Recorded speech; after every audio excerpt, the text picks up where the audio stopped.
you've just met with the mayor of Taipei, DPP mayor. Do you think that the DPP will ever accept being unified with China if it succeeds in getting party members elected as president? Well, I think that's not quite the question. It's not the way I would put it.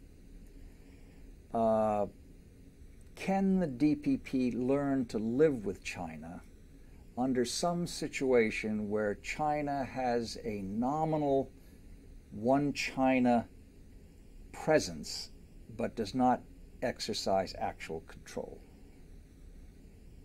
Now, this may strike you as a contradiction, but I think that's the direction you're moving in. The DPP, and I think many elements in the KMT, do not see Chinese control over Taiwan as anything that they want now, in 50 years or 100 years. But they do say, and I think this is an evolution in their thinking, that as China becomes more democratic and as it raises its living standards to parallel ours, there will be a natural flowing together. And if you notice, Clinton used that same thought in his Mayflower comments on the 7th of April. He said to China, you must open up, and one of the products of your opening up is you will get closer to Taiwan. And that kind of thinking, to emphasize the positive, as the Chinese have an old expression, 求同存异, you look for the similarities and you set aside the differences. There's been too much emphasis on the differences and not enough on the similarities. So I think that although one would like to caricature Chen Shui-bian as some kind of an independence guy, what I hear, he's a very moderate, responsible politician who knows that he has to win the support of the Taiwan people, but also cannot allow cross-strait relationships destroy his beloved Taiwan. And you've got to hit a balance. 可以用 tight 啲㗎嘛，佢個 framing。The issue of the dissidents and human rights now. I want to ask you, do you think the dissident movement outside of China has become a bit of a joke? Well, I wouldn't characterize as a joke because you've got still some sincere people in the movement who really look for good solutions to China and who write some pretty good stuff and who are in touch with people inside China through the internet and through the faxes. And I think you've got some responsible writing coming out from people like Yan Jiaqi and others. And to a certain degree, even with, I think with, there's others that write responsibly about it. But it's been split, it's become opportunistic, it's become factionalized, there's no question. It doesn't have leadership, it doesn't have really goals that they can agree on, so it has become not so much a joke as probably fairly ineffective. But what's more important, it seems to me, is the huge network of contacts that take place between, let's say, Chinese in Silicon Valley, Chinese in College Park, Maryland, Chinese on Route 128, Chinese in New York, with their people in China. Now that's the real subversion factor of the system. These people are seeing a different world.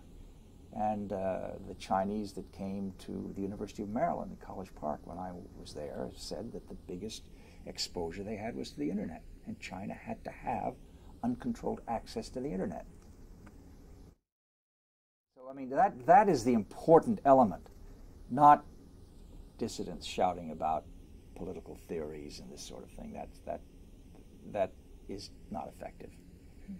There was a relatively recent kind of bust-up in Congress concerning the dissidents while they were, I believe, testifying. Is that correct? Yeah. What kind of image do you think they have? What kind of image do you think that they have internationally when you have such events like that? I don't think anybody paid much attention to that. I mean, it's like, do fist fights characterize the legislative yuan in Taiwan? That's what everybody remembers. That's not the legislative yuan at all. That's 1/1000% of the time that they spend. Now, this was an unfortunate thing, and I think it probably was a cartoon of the factional struggles that go on. But I think people like Wei Jingsheng and Wang Dan are still respected for being men of honor and courage, and Fang Lizhi and others. But they've become very quiet. You hear very little about them. Wang Dan has something going on the anniversary of Tiananmen, but it certainly has had very little impact on the American community. What is the future of U.S.-China relations in the wake of the spy scandal? Oh, I think the spy scandal doesn't have any effect on the American-Chinese future. I mean, the Chinese have unfortunately been a little too aggressive, and they got caught. So it seems to me when you get aggressive and you get caught, you kick out the people that screwed up and you get a new team in and do it better. They're not going to stop. They're going to keep doing it. But I think they got to do better. They got to do it more cleverly, more skillfully. And we got to catch them from the American side. Catch them, and when they get caught, sentence them to 20 years to life. Don't put them in a halfway house for 1 year. That's not going to stop it. I mean, if they were in China, they'd have a bullet in the back of their head in 3 days. So, I mean, we don't necessarily think that's a model, but this doesn't derail relationships. Aldrich Ames did derail our relationship with the Soviet Union. Jonathan Pollard didn't do it with Israel. Rosenberg, we got them all over the place. The one that came the closest was Francis Gary Powers in the U-2 in Russia. But he was flying a plane that violated their airspace. And that was something else. These things have to be put into perspective. We know about hundreds of cases of the Chinese have been involved in this kind of thing. Not as serious as this, but they've been involved all over the place. There's a book here, I can give you case after case, where they've been taking it out. And so you got to just clean up your act. That's what we've got to do. This year will mark the 50th anniversary of the establishment of the PRC. Is there really anything to celebrate about? Well, there are things that they should celebrate. I think certainly since Deng's reforms of 1978, the 11th Party Congress, Third Plenum, has turned things around in China, agriculturally, industrially, and opening up China to the outside world, and lifting people out of poverty and getting greater mobility. It's a better lifestyle. Most people have a better lifestyle. And this is true. This is a reality. On the other hand, the price you pay is political conformity. And if you break those rules, you get badly hurt. That's very unfortunate. But it's not as bad as it was during the Cultural Revolution, or during the Great Leap Forward, or during the Socialist Education Campaign, or during the 3 and 5 anti-campaigns. They were much worse. Landlord campaign killed 900,000 people. I mean, that was terrible. You don't have that happening now.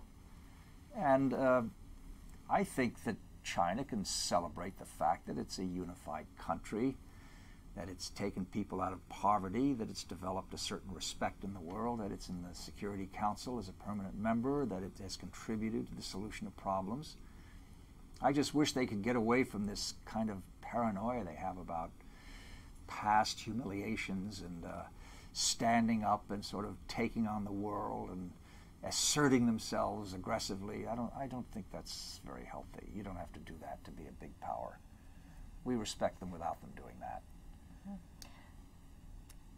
Is China really that stable? You have the separatist movement, No, I think Xinjiang, you have Tibet. No, I don't, those are not the problems. They can handle Xinjiang and Tibet, no question. They can handle it militarily. They've got 16 divisions in Xinjiang. And they've got God knows how many in Tibet. They can handle those areas. The problems are internal. The problems are not that. The problems are state-owned enterprise, unemployment, a financial system, corruption, disparities of wealth. Those are the problems. Pretty serious. You bet they are. So is there a risk of another revolution? Premier Zhu Rongji would be the first to say that. He has said it. They know the problems. The question is, can he solve them with this huge reactionary force there that keeps things down? The guys that want to keep their jobs, keep the power, keep the state-owned enterprises going, keep the subsidies flowing to the politically connected people. That's tough. He's not a well-liked man since he started, well, he broke the rice bowl of the young princes. The austerity measures Sure. a couple of years ago, Sure. and will he last? Is there a chance of him becoming another, taking Jiang Zemin's position? No, I don't think he's got his eye on that at all. At least he makes that's what he says. I'm out of here in 2 or 3 years, one way or another. I think Zhu Rongji is a problem solver. I think he sees that these terrible problems exist. He knows that he's the best man to do it. He curbed inflation. He curbed growth. He kept them in balance. He knows the problems in the financial system 100 times better than I do.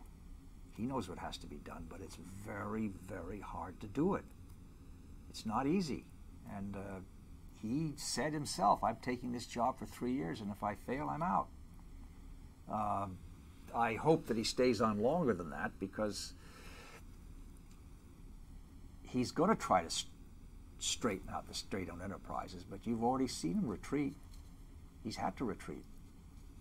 He's had to retreat on cutting people in government, and he's got to make his peace with the forces in China, the reactionary forces. It's a real challenge for him. Whether he can last it, I suppose, as long as he and Jiang Zemin stay together on this thing, he's all right.